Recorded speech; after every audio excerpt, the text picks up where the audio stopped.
Hello everyone. ఈ రోజు నుంచి మనము ఎంసీక్యూస్ చేద్దాము based on previous year questions ఇంకా కరెంట్ అఫైర్స్ రిలేటెడ్ అన్నమాట.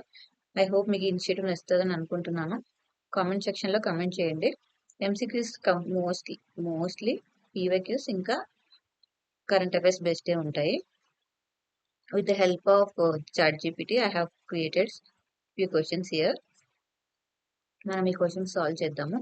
ఇవి యూపీఎస్సీకే కాకుండా ఏపీపీఎస్సీ ఇంకా టీఎస్పీఎస్సీ టీజీపీఎస్సీ గ్రూప్స్ కూడా యూజ్ అవుతాయి అన్నమాట. ఓకే, ఇందులో నేను 10 క్వశ్చన్స్ ఎక్స్ప్లెయిన్ చేద్దాం అనుకుంటున్నాను ఈరోజు. ఈ ఇనిషియేటివ్ ఎలా ఉందో కామెంట్ సెక్షన్ లో కామెంట్ చేయండి. కంటిన్యూ చేయమంటారా, ఏమన్నా చేంజెస్ ఏమన్నా చెప్తే చెప్పండి. I will apply. Okay, first question చూద్దాం. Consider the following statement regarding the appointment and removal of the chief election commissioner and other election commissioners. The election commissioners can be removed in the same manner as the judge of the Supreme Court. ఈ option correct అన్నమాట. Chief election commissioner ని same supreme court జడ్జిని ఎలా remove చేస్తారో అలాగే remove చేస్తారు. And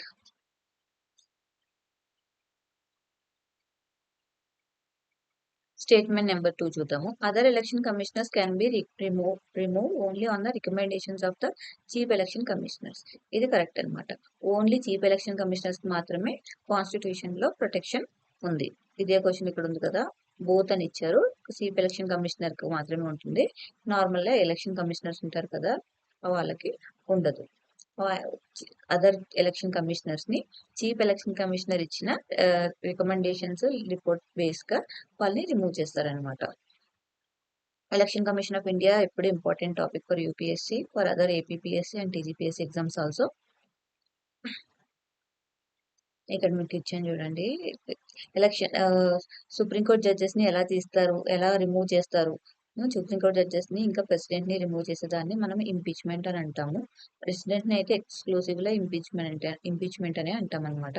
మనం questions తో పాటు కొంచెం బేసిక్స్ లైక్ కాన్సెప్ట్స్ కూడా కవర్ చేద్దాము. ఐ హోప్ కొత్తగా చూసే వాళ్ళకి ఇది కొంచెం అర్థం అవ్వాలని నేను ఇక్కడ కొంచెం ఎక్స్ట్రా ఎఫర్ట్స్ పెట్టి ఇక్కడ నోట్స్ కూడా ప్రొవైడ్ చేస్తున్నాను. అలా అని కంప్లీట్ గా కాన్సెప్ట్ అంతా చెప్పడం అవ్వదు వీడియోలో, కొంచెం మాత్రమే చెప్పడానికి అవుతుంది. సో ఇప్పుడు ఇక్కడ స్టేట్మెంట్ లో ఏమని ఇచ్చారు, చీఫ్ ఎలక్షన్ కమిషనర్ ని సేమ్ సుప్రీంకోర్టు జడ్జెస్ అలాగే తీయడం అని చెప్పారు కదా. ఇక్కడ ఇచ్చాను చూడండి. సుప్రీంకోర్టు జడ్జెస్ ని ఎలా రిమూవ్ చేస్తారంటే ఫస్ట్ మోషన్ ఇంట్రొడ్యూస్ చేస్తారనమాట. ఇంట్రొడ్యూస్ చేస్తే దాన్ని ఫస్ట్ లోక్సభలో అయితే 100 మెంబర్స్, రాజ్యసభలో అయితే 50 మెంబర్స్ యాక్సెప్ట్ చేయాలి. యాక్సెప్ట్ చేసిన తర్వాతనే అది మూవ్ అవుతుంది. తర్వాత లోక్సభలో స్పీకర్, రాజ్యసభలో చైర్మన్ దాని ఆ మోషన్ ని రిజెక్ట్ చేయొచ్చు లేదా అడ్మిట్ చేయొచ్చు. రిజెక్ట్ చేసింది అనుకోండి ఇంకా అక్కడతోనే ప్రాసెస్ ఆగిపోతుంది అనమాట. చేసిన తర్వాత ఎంక్వైరీ కమిటీ వేస్తారు. ఎంక్వైరీ కమిటీలో ఎవరు ఉంటారు అన్నది కూడా ఇంపార్టెంట్ పాయింటే. సుప్రీంకోర్టు జడ్జి లేదా ఒక supreme court judge, 1 high court chief justice and 1 distinguished jurist ఉంటారు అనమాట. ఈ ఎంక్వైరీ కమిటీ వేసిన తర్వాత వాళ్ళు ఒక రిపోర్ట్ ఇస్తారు. రిపోర్ట్ ప్రూవ్ అయితే తర్వాత పార్లమెంట్ లో ఓటింగ్ చేస్తారు. ఓటింగ్ చేసిన తర్వాత ఖచ్చితంగా స్పెషల్ మెజారిటీ రావాలన్నమాట. 2 హౌస్ లో స్పెషల్ మెజారిటీ రావాలి. వచ్చిన తర్వాత అప్పుడు ప్రెసిడెంట్ రిమూవ్ చేస్తారు సుప్రీంకోర్టు జడ్జిని. సేమ్ ఇదే ప్రాసెస్ లో చీఫ్ ఎలక్షన్ కమిషనర్ ని కూడా రిమూవ్ చేస్తారు. ఐ హోప్ మీకు ఇది అర్థమైందని అనుకుంటున్నాను. ఇంకో క్వశ్చన్ కూడా ఫ్రేమ్ చేస్తాను సేమ్ రీజన్ మీదనే. చీఫ్ ఎలక్షన్ కమిషనర్ అపాయింట్మెంట్ ఎలా జరుగుతుంది? ఫస్ట్ క్వశ్చన్ లో మనం రిమూవల్ చూసాం కదా, సెకండ్ క్వశ్చన్ లో అపాయింట్మెంట్ చూద్దాం. ఇలా ఒక టాపిక్ మీద 2-3 క్వశ్చన్ చేస్తే మనం మోస్ట్లీ ఆ టాపిక్ కవర్ అయిపోతుంది. ఇలా చేశాను నేను. డూ కామెంట్ ఇది ఎట్లా ఉందో ఖచ్చితంగా చెప్పండి. Which of the following correctly describes the current selection committee as per law for appointing the chief election commissioner and election commissioners? Chief election commissioner ని నియమించడానికి ఒక సెలక్షన్ కమిటీ ఉంటుందన్నమాట. ఆ కమిటీలో ఎవరెవరు మెంబర్స్ అని ఈ క్వశ్చన్ లో అడుగుతున్నారు. సో ఆప్షన్ వచ్చేసి correct option prime minister, leader of opposition and union cabinet minister ని పిఎం నామినేట్ చేస్తారు. ఇది రీసెంట్ గా వచ్చిన లా ప్రకారము ఈ కమిటీ ఉందన్నమాట. రీసెంట్ గా మనకి chief election commissioner and other election commissioner act ఉంది కదా 2023, దీని ప్రకారమే ఇలాగ ఉంది. ఇంతకు ముందు అయితే నార్మల్ గా ఎగ్జిక్యూటివ్ చీఫ్ ఎలక్షన్ కమిషనర్ ని అపాయింట్ చేసేవారు. రీసెంట్ గానే ఈ ప్రాసెస్ లో చీఫ్ ఎలక్షన్ కమిషనర్ ని ఎలక్ట్ చేస్తున్నారు, ఐ మీన్ సెలెక్ట్ చేస్తున్నారు. సో సెలక్షన్ కమిటీ మెంబర్స్ కూడా చాలా ఇంపార్టెంట్. నెక్స్ట్ క్వశ్చన్ చూద్దాం. రీసెంట్ గా హైలీ ధూపి వాల్కనో అది ఒకటి న్యూస్ లో ఉందన్నమాట. మనం చూసాం కదా, ఇది వచ్చేసి ఎక్కడ ఉంది అని. ఇలాగా లొకేషన్ బేస్డ్ ఇంపార్టెంట్ ఉంటుందని ఈ క్వశ్చన్ ఫ్రేమ్ చేశాను. కంట్రీ వచ్చేసి ఇథియోపియా అన్నమాట. ఈ హైలీ ధూపి వాల్కనో అన్నది చాలా సంవత్సరాల తర్వాత అప్రాక్సిమేట్లీ 12,000 ఇయర్స్ తర్వాత ఎరప్ట్ అయింది. చాలా స్మోక్ వచ్చిందనమాట. మనం అందరం న్యూస్ లో చూసాం కదా, మరి మేబీ మర్చిపోతాము. మనం అది గుర్తుంటది కానీ పేరు మాత్రం గుర్తుంటది కదా. హైలీ బుబ్బి వాల్కనో పేరు గుర్తుపెట్టుకోండి. ప్లేస్ వచ్చేసి ఇథియోపియా. ఇక్కడ దీనికి రిలేటెడ్ మ్యాటర్ కూడా ఇక్కడ ఇచ్చాను. 23rd నవంబర్ ని ఇది బ్లాస్ట్ అయింది, వాల్కనో ఎరప్ట్ అయింది. అది ఎంత ఎత్తుకు వెళ్ళాయంటే దాని స్మోక్ 10 to 15 కిలోమీటర్స్ ఎత్తు వరకు వెళ్ళాయన్నమాట. దాని ఫ్యూమ్ అన్నది చైనా ఇంకా ఇండియా వరకు కూడా ట్రాన్స్పోర్ట్ అయింది. అది కూడా అప్పర్ ట్రోపోస్ఫిరిక్ లెవెల్లో. Okay,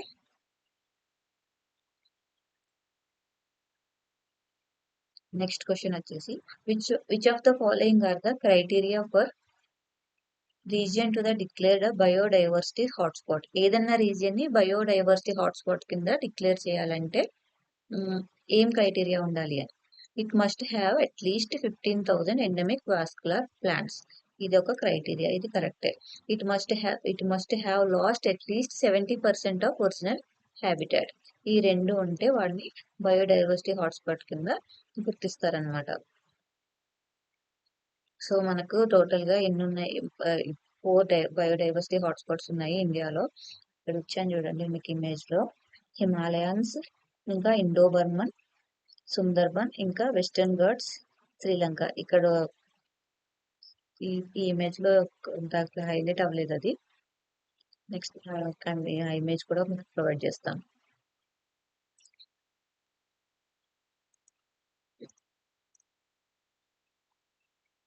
With reference to WTO, consider the following statement.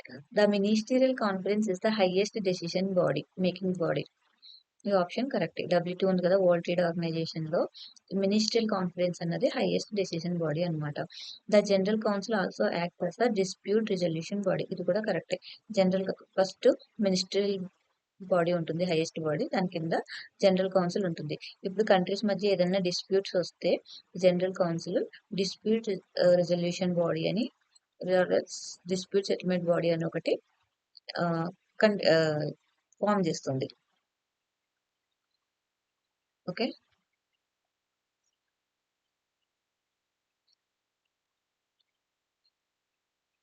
World trade organisation గురించి ఇక్కడ ఇంకా ఇక్కడ కొంచెం ఎక్స్ట్రా పాయింట్స్ యాడ్ చేశాను, ఇవి కూడా ఒకసారి చూసుకోండి. Next, with reference to minimum support price, consider the following statement. MSP is announced by the government of India for all agricultural crops అంటున్నారు.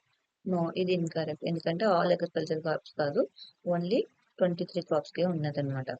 MSP is based on the recommendations of the Commission for Agricultural Costs and Prices, CACP. ఇది కరెక్టే. MSP అన్నది CACP ఇచ్చిన recommendations base గా చేస్తారు, కానీ ఈ CACP ఇచ్చిన రికమెండేషన్స్ అన్నవి బైండింగ్ కాదనమాట. ఓకే, ఇక్కడ ఆప్షన్ వచ్చేసి కరెక్ట్ ఆన్సర్ వచ్చేసి ఆప్షన్ 2 ఉంది. Agricultural commission for agricultural prices అన్నది ఒక అడ్వైజరీ బాడీ మాత్రమే. దీని గురించి కూడా కొంచెం ఎక్స్ట్రా ఇన్ఫర్మేషన్ ఇక్కడ ఫ్రేమ్ చేశాను, ఒకసారి ఇక్కడ చూడండి. Next question. With reference to early phase of the Indian National Congress, consider the following statements. The Congress initially relied on constitutional methods such as petitions and resolutions. Congress లో first time mostly starting phase లో moderates ఉండేవారు కదా. Moderates mostly petitions వేయడము, ఇక్కడ piece petitions, peaceful protest, ఇంకొక P కూడా ఉంటుంది. PPP అంటే పిటిషన్, ప్రొటెస్ట్, ప్రేయర్ అనమాట. మోడరేట్స్ మోస్ట్లీ అంతా పీస్ఫుల్ గానే స్టార్టింగ్ లో అడిగేవారు అనమాట. తర్వాత ఎక్స్ట్రీమిస్ట్ ఫేజ్ స్టార్ట్ అయింది కదా, అవన్నీ మీరు మోడర్నిస్ట్ లో చదువుతారు. ఈ క్వశ్చన్ లో ఇంపార్టెంట్ ఏంటంటే వందే మాతరం గురించి. ఎందుకంటే వందే మాతరం ఈ ఇయర్ కరెంట్ అఫైర్స్ లో చాలా ఎక్కువ సార్లు ఉంది. అందుకని వందే మాతరం గురించి కొన్ని ఫ్యాక్ట్స్, ఒక సెంటెన్స్ క్వశ్చన్ లాగా ఫామ్ చేశాను, ఒకసారి చూడండి. The national song Vande Mataram was first Sung at the Calcutta section 1896 అన్నమాట. ఈ వందే మాతరం సాంగ్ పాడి ఇప్పటికి 150 ఇయర్స్ అయింది. 150 ఇయర్స్ అయినందుకు వందే మాతరం గురించి కరెంట్ అఫైర్స్ అయితే చాలా ఎక్కువ ఉంది. ఒకసారి దీని నుంచి ఎక్కువ చూద్దాం. 150 ఇయర్స్ అయింది కదా దీనికి. సో దీన్ని రాసింది ఎవరు మనకు అందరికి తెలిసిందే, బంకించంద్ర చటోపాధ్యాయ. దీన్ని ఆనంద్ మట్ అనే నవల్లోంచి తీసుకున్నారనమాట. ఈ ఆనంద్ మట్ నవల్ కూడా రాసింది బంకించంద్ర చటోపాధ్యాయనే. మనం ఎవరు రాశారు వందే మాతరం అన్న క్వశ్చన్ కంటే ఏ నవల్లోంచి తీసుకున్నారన్నది అడుగుతారు కదా. ఆనంద్ మట్, ఇది ఒకసారి చూసుకోండి. అయితే 1896 లో కలకత్తాలో దీన్ని రవీంద్రనాథ్ ఠాగూర్ గారు పాడారనమాట. And next question, which of the following is the largest biosphere reserves in India? Largest biosphere reserve వచ్చేసి మన ఇండియాలో కచ్ అనమాట. మన మన దగ్గ- మన దగ్గర టోటల్ ఇక్కడ బయోస్ఫియర్ గ్రూప్ వేసాను చూడండి. ఇక్కడ కంప్లీట్ బయోస్ఫియర్స్ లిస్ట్ ఉంది. ఇది ఒకసారి లిస్ట్ మనం కొన్నే ఉంటాయి, 18 ఏమో ఉంటాయి అనుకుంటా, ఐ థింక్ సో. ఇవి ఏ స్టేట్ లో ఉన్నాయో ఒకసారి చూడండి. అన్నిటికంటే పెద్దది వచ్చేసి కచ్. ఈ బయోస్ఫియర్ రిజర్వ్స్ ని డిక్లేర్ చేయడానికి స్పెసిఫిక్ గా లా ఏం లేదు, ఓన్లీ సెంట్రల్ గవర్నమెంటే నోటిఫై చేస్తుంది అనమాట. రీసెంట్ గా అయితే ఏమీ స్పెసిఫై చేయలేదు, కానీ 18 ఉన్నాయి చూడండి, అవైతే చాలా ఇంపార్టెంట్.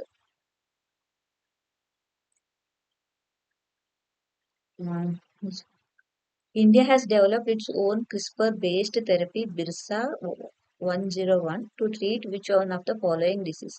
ఈ బిర్సా 101 అన్నది క్రిస్పర్ క్రాస్ట్ టెక్నాలజీ ఉంది కదా, దాన్ని ఉపయోగించి ఏ ట్రీట్మెంట్ ని క్యూర్ చేయడానికి అని అడుగుతున్నారు క్వశ్చన్. Sickle cell disease. ఈ బిర్సా అన్నది tribal leader. Next information, Birsa అన్న ఆయన ట్రైబల్ లీడర్ కదా, ట్రైబల్ లీడర్ కి ఆయన పేరు మీదనే పెట్టారు. ఈ సికిల్ సెల్ డిసీజ్ కూడా మోస్ట్లీ ఎక్కువగా మనకి ట్రైబల్స్ నే కనిపిస్తుంది అనమాట. సికిల్ సెల్ డిసీజ్ మీద నేను సెపరేట్ గా ఒక వీడియో కూడా చేశాను. ఆ వీడియో లింక్ వచ్చేసి మీకు డిస్క్రిప్షన్ లో ఇస్తాను, ఒకసారి చూడండి. ఎందుకంటే సికిల్ సెల్ డిసీజ్ మీద న్యూస్ లో ఉంది ఎక్కువ. దీనికి ఇంకా థెరపీ కూడా డెవలప్ చేశారు కదా రీసెంట్ గా. చిన్న వీడియోనే, ఒకసారి చూడండి, డిస్క్రిప్షన్ లో మెన్షన్ చేస్తాను. ఇంకా last question, ancient Indian terms. Already every year 1 question వస్తుంది యూపీఎస్సీలో, అండ్ స్టేట్ ఎగ్జామ్స్ కూడా అంతే ఇంపార్టెంట్ ఉంటాయి ఇవి. సో బాగా అంటే ఏంటి? Share of agriculture product paid as tax. Vishti అంటే పోస్ట్ లేబర్. ఉగా అంటే guild of traders or artisans. ఈ 3 స్టేట్మెంట్స్ కరెక్టే. ఇవి ఫ్రెండ్స్ ఈ రోజు నేను చేసిన 10 క్వశ్చన్స్. ఈ రోజు నేను డిఫరెంట్ ఫార్మాట్ లో తీసుకున్నాను. Polity, geography, environment, history cover చేశాను. ఎకానమీ కూడా ఒకటి కవర్ చేశాను. ఇలా కంటిన్యూ చేయమంటారా, లేకపోతే ఏదన్నా సబ్జెక్ట్స్ వైజ్ ఎంసీక్యూస్ చేయమంటారో కూడా చెప్పండి, లేదంటే ఇదే ప్రాసెస్ లో చేస్తాను. ఈ క్వశ్చన్స్ అన్ని మోస్ట్లీ పీవైక్యూ బేస్డే, ఇంకా కరెంట్ అఫైర్స్ బేస్డే అనమాట. ఐ హోప్ మీకు ఇది వీడియో యూజ్ అవుతుందని అనుకుంటున్నాను. Thank you so much. Me friends కి షేర్ చేయండి, ఇలాంటి వీడియోస్ ఇంకా చేయడానికి నాకు కొంచెం ఎంకరేజ్మెంట్ గా ఉంటుంది. ఫ్రెండ్స్ కి షేర్ చేయండి, లైక్ చేయండి, సబ్స్క్రైబ్ చేయండి. Thank you.